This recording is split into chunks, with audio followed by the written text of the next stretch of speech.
Hey everybody, it's Gene Marks, and welcome to this week's episode, the holiday week episode of the Paychex Thrive Week in Review. Thank you so much for joining me. As you know, from watching and listening to this podcast every week, we pick like 3 stories from the prior week that impact your business and mine, most small and mid-sized businesses, and I talk a little bit about, give my thoughts on them to help you navigate around that news. So let's get right to the news right now. The first story that I have for you comes from bizjournals.com.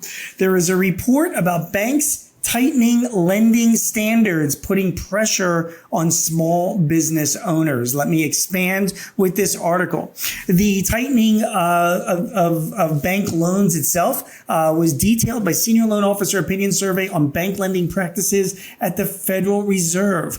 The research that the Federal Reserve did was spotlighting the second quarter. It found that for commercial and industrial loans in particular, banks tightened their standards at a time when demand for loans was unchanged. Banks also tightened their lending standards for commercial real estate loans despite weaker demand for such loans. The second quarter activity comes after a first quarter when banks are also reported tightening of their lending standards. High interest rates are playing a role in decisions being made by both lenders and business owners, though change could be coming in this regard. Federal Reserve Chairman Jerome Powell last week signaled that rate cuts could be ahead next month. And according to the Federal Reserve report, lenders that tightened their business lending cited a less favorable or more uncertain economic outlook, worsening of industry-specific problems, a reduced tolerance for risk, and increased concerns about the effects of legislative changes, supervisory actions, etc.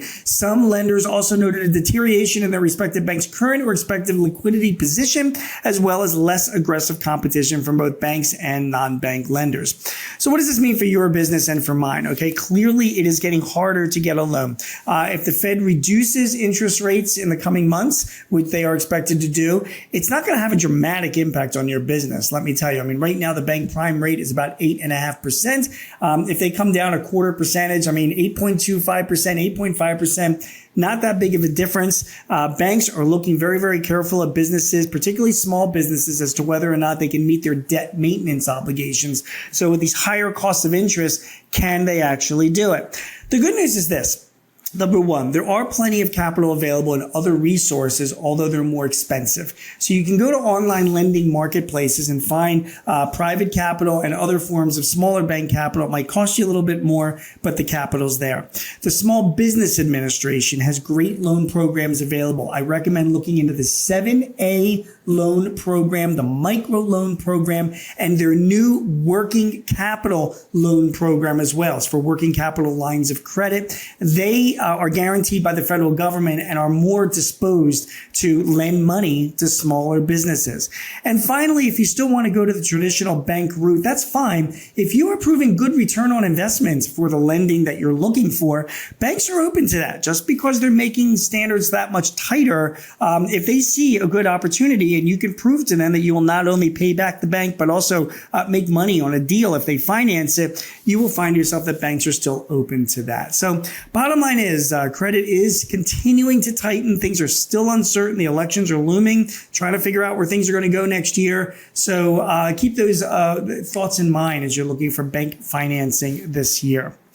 The next story has to do with tips. The Federal Fifth Circuit Court of Appeals struck down the Department of Labor's final tip credit rule. Let me read this out to you, and then I want to explain it to you as well. On August 23rd, the Fifth Circuit U.S. Court of Appeals vacated the Department of Labor's interpretation of the tip credit rule, an action which effectively voided the rule nationwide.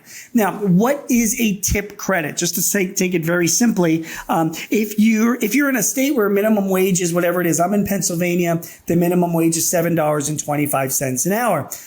Usually the minimum wage for a tipped worker, like the server in a restaurant, is about $2.13 an hour.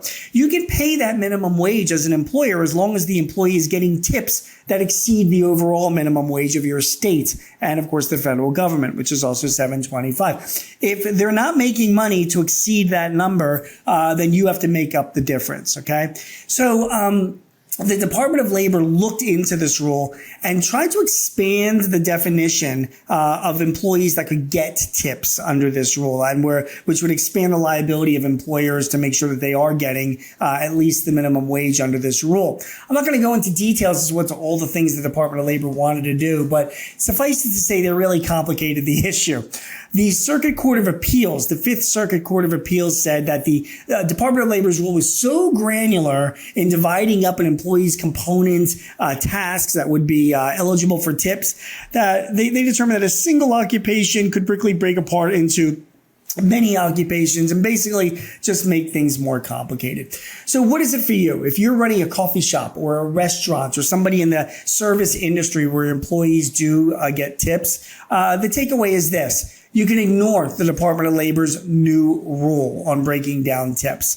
They may decide to appeal this decision. I don't know if it's likely or not, but for now, you want to just keep doing what you've been doing, which basically means that you want to make sure your employees are at least earning the minimum wage, including what you're paying them and tips. Otherwise, you have to make up the difference, and you have to at least be paying them $30 a month in tipped income. That's been a law, for a while. Now, your state may have different requirements, so make sure you talk to a payroll specialist, maybe somebody at Paychex or a labor attorney, just to make sure you're in compliance. But for this new rule from the Department of Labor, you don't have to worry about it. It's been overturned, and it's really up in the air whether or not it's going to be appealed. All right. My final bit of news comes from a company called PayScale. PayScale is a company it's a platform where you can go to look at comparative salaries and do research on compensation. They released their report about raises for 2025. And this should interest you because as we're sitting here in August and September, you're looking to consider what are your raises going to be for next calendar year. So let me share with you what PayScale has found, okay? Workers should expect on average a 3.5% pay increase in 2025 compared to the average 3.6% that was shown in 2024. By the way, this is the PayScale salary budget survey. They are both down from the 4% average that we saw in 2023. The biggest salary bumps will go toward those in science, engineering, and government, while those in retail, customer service, and education will see the smallest average pay increases. Most employees are expected to still get a pay raise of some kind in 2024, about 85% compared to about 83% in 2023, according to PayScale. Other data, about 15% of the companies surveyed said their salary budget will be lower next year than in 2024, compared to about 19% of companies expecting higher budgets this year. The real estimate, rest estimate the budgets will be about the same. So what's the takeaway from all of this? Number one, most people are expecting the majority, 60% or more, expecting their salary budgets and compensation to be about the same this year. Most employers will be giving raises, though, so they're going to have to offset that somewhere else. But those raises are expected to be at about 3.5% level, which is slightly below what it was last year. The people that are in the service industries, they're going to be getting education. They're going to be getting the lower end of those raises. The people that are more technical will be getting the higher end of those raises. So for you, as you're budgeting and planning out for 2025, the number you want to hone into is 3.5%. I mean, you can give a little bit more and a little bit less, but just letting you know, that is going to be the average in 2025. It seems now, and you want to be comparable and competitive to attract and retain the best talent. It's a good benchmark to start with. My name is G. Marks, and you have been listening and watching to this week's episode of the Paychex Thrive Week in Review. If you need any help or advice or tips in running your business, please sign up for our Paychex Thrive newsletter. Go to paychex.com/thrive. You can also get prior episodes of this podcast. In the meantime, enjoy the rest of your week. We'll be back with you next week with some more items in the news that impact your business and some thoughts on how to navigate through that news. Thanks for watching or listening. We'll see you soon. Take care.